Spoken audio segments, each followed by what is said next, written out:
మాజీ సీఎం జగన్ ఎప్పుడైతే కోటరీ నుంచి బయటపడతారో అప్పుడే ఆయనకు భవిష్యత్తు ఉంటుందని మాజీ ఎంపీ విజయసాయిరెడ్డి అన్న మాటలకు మాజీ మంత్రి గుడివాడ అమర్నాథ్ కౌంటర్ ఇచ్చారు.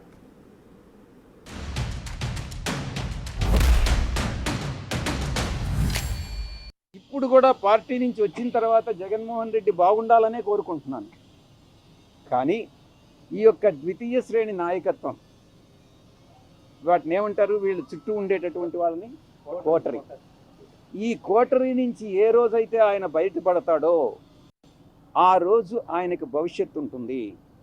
లేకుండా ఉంటే భవిష్యత్ అనేటటువంటిది చాలా కష్టంగా ఉంటుంది. ఇంతకన్నా మించి చెప్పగలను. జగన్మోహన్ రెడ్డి గారి కోసం, పార్టీ కోసం కష్టపడి పనిచేస్తున్నటువంటి కార్యకర్తలే జగన్మోహన్ రెడ్డి గారి కోటరీ. సరే, ఆ కోటరీల గురించి ఎవరు మాట్లాడాలి? దూరం నుంచి చూసిన వాళ్ళు లేకపోతే ఆ కోటరీలో లేని వాళ్ళు మాట్లాడాలి తప్ప మొన్నటి వరకు ఆ కోటరీలో ఉన్నటువంటి మనం మాట్లాడితే ఎలా చెప్పు? ప్రజలు హర్షిస్తారా? ఒప్పుకుంటారా? సో ఇవన్నీ కూడా ఆలోచించి మాట్లాడుంటే బాగుండేది.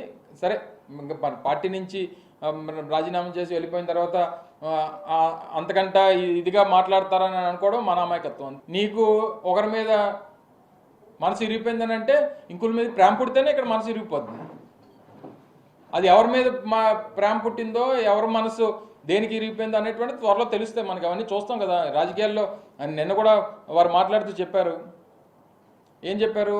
ఈ రోజు వరకు ఏ నిర్ణయం తీసుకోలేదు. అంటే ఈ రోజు అంటే నిన్నటి వరకే కదా. సరే, నేను అవన్నీ నా నిర్ణయం కాదు కదా.